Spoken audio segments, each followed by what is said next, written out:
And I'm proud to tell you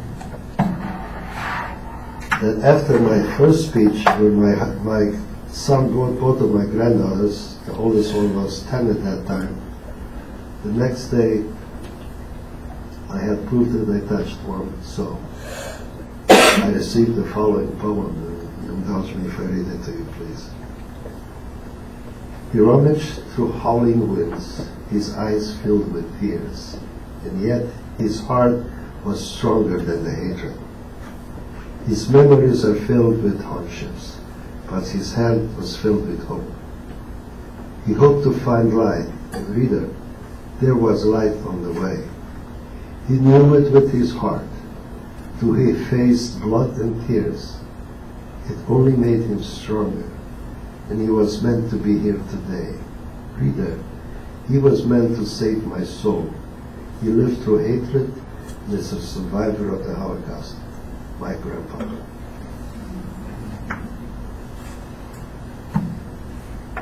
I thank you for your attention. If you have any question, I will be glad to answer them. If I don't know the answer, I just make it up. Because if you would know it, you wouldn't ask. I find that very often people are too embarrassed, or they think the question will be too personal. At the great expense of $1.29, I printed up 200 and some cards that have my email on it. Please feel free to take one. Feel free to email me, and I will be definitely more than willing to answer your questions. Not everybody at the same time, please. Yes? On the movies and some of the things that we've seen, Schindler's List, that they had really great treatment over there. Have you ever met anybody from that was on Schindler's camps or anything like that you would know of that you're treated differently? Or? No, I have not met anyone from that particular camp. I have met several people that survived Auschwitz, Birkenau, and they are very reluctant about talking about that. One thing that brings to mind, people generally ask me if I have a tattoo number. I don't. Those were given to people in the extermination camps, and they were for the sole purpose of totally dehumanizing you. You became nothing but a number. And I read, and you excuse me ladies, a story where this lady was in line to get her tattoo number. She looked around, there were about 5 or 6 people doing it. She looked around to see who has the nicest handwriting. She wanted to have an elegant number on it.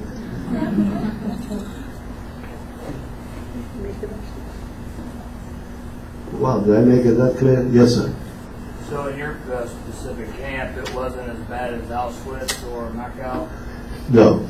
In our camp, at least we had the opportunity to take care of ourselves. It was totally, at the beginning, we were bartering for food, give them whatever clothing we had in exchange for food. Eventually, we worked the fields for the Ukrainian women because their husbands were on the army or dead. But the extermination was through labor, hard work. It wasn't gas chambers or anything like that. Was most of your soldiers Romanian or most of them Germans? They were, actually it was supervised by the Romanians in conjunction with the Ukrainians. The Nazis were supervising from time to time. And I remember a Nazi tank coming over and they were cleaning their ammunition and it all exploded. That was horrible. People asked me if we had toys. Yeah, my son, my cousin and I had wonderful toys. We found a small little door from a bombed out house. That was our sled. So they get into the crate that's made by the bombs. My mother tells me the story that she brought home a glass of milk and had to share it with my cousin. I remember vividly always being hungry and always being cold. And I used to say, when can I have a full glass of milk? Well, it backfired. And we finally had enough food anytime I didn't finish it. See, now you're done eating. I was probably one of those kids in Europe starving that your parents told you, finish your plate because kids in Europe are starving. You know, you're never free till everybody else is free. You cannot, democracy needs to be nourished. It's not just something that happens out of thin air. Especially now the way the situation is in our country. It's so important to be active, to vote, to stand up for what you think is right. I'm too cocky. I already paid $25 for a $15 ticket, speeding ticket, because I just wanted to tell the judge how I feel about it. As hard as it was for you to go back to Germany after going through everything you went through, how hard was it for you to find within yourself to forgive the Jewish people that actually worked with the Nazis against their own people? Very, very, very good point. Very good point. They're called kappas. And they were in charge of the barracks. And they were constantly a threat with their life. If somebody escaped, the kappa responsible for that barrack would be killed. So in many cases, they were more cruel to their own people than the Nazis themselves.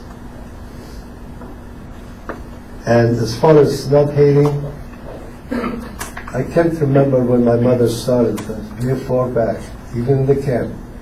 She said, never hate, never be bitter, because if you do, they win. So I never let that influence me at all.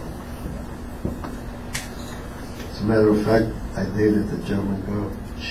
Yes. So were you actually liberated in one day that before people come, like Russians or somebody? Or Yeah, they just, your partners are 17, 18-year-old guys with just a rifle hanging on their shoulder. You're free to go. The international community had to know something about it. And I still don't understand it. Right next to Auschwitz, I was there in 2009.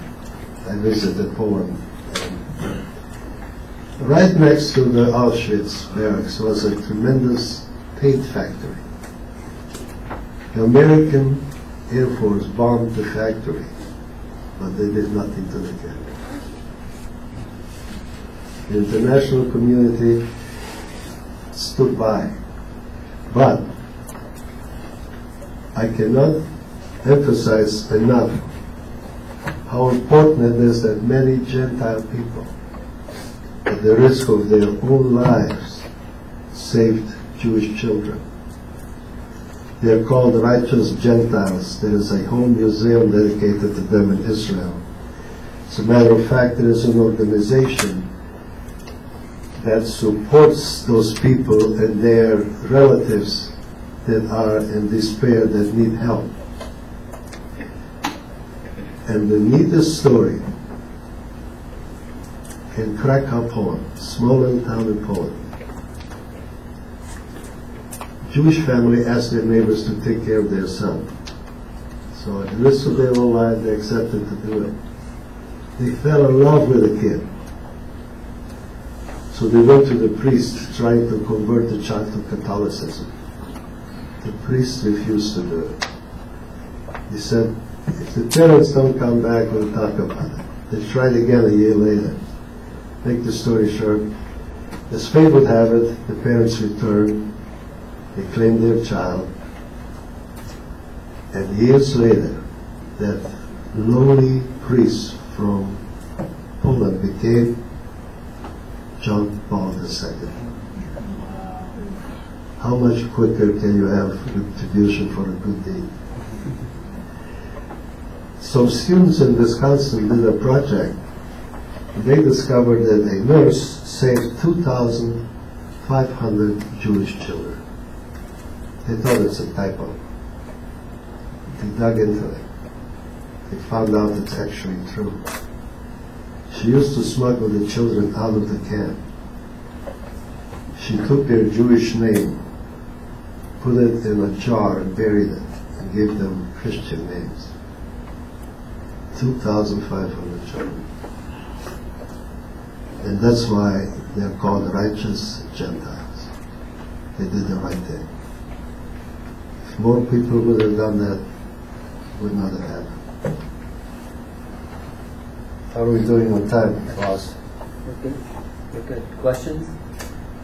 Yes? What's your views on the people that they're arresting now and putting them up for war crimes, those guards? I think they've had 2 of them that they've arrested now. Yes. They just recently did. I think it's a little bit too late. Too late. Too late. Things have changed. People changed. People were in distress. You can't have revenge. I think that's pretty bad. But that's my opinion. You have to live and let live. Yes? Do you have any happy memory from when you were younger? Like any moment that stood out as From, well, from the camp I don't. But when I came to Romania, you will see a picture there. I was 8 years old, the size of a 5-year-old. Skinny, ears sticking out like this. And a teacher took interest in me. First of all, I started first grade when we came back to Romania, which primarily at that time was taken over by Russia. I started it in Russian. Then we came to Romania. I was again in first grade. Then my mother remarried and I came to Iran, and I was again in first grade. By that time I was about 9 years old. So the teacher realized that I'm not retarded. And that's still debated today, but she thought about it that way. She thought it must be a language problem. So she took me to take tests in a school where the primary instruction was in German. Suddenly I wound up in 3rd grade. She developed for me exercises that today would be considered physical therapy. I had to do running. I had to lift buckets of water. I didn't have weights. And so those memories are just, I think about it. Like I say, I have like a playground in my mind. When things are a little bit cloudy, I go back to that era. Then I became very active in sports. We didn't have cars, so people were closer together. We were walking alone. We were doing things alone. And the house where I lived, there were 10 boys and 1 girl around the same age. And we had 6 walnut trees in the yard. So in the summertime, no air conditioning of course, we used to climb up on the trees, and we had comics book that we were reading and just passing it up to one another. So those memories stick with me. Yes. Well, it's so much easier to get used to the good things. Well, please feel free to email me if you have some questions after. I swear this is water, it's not vodka.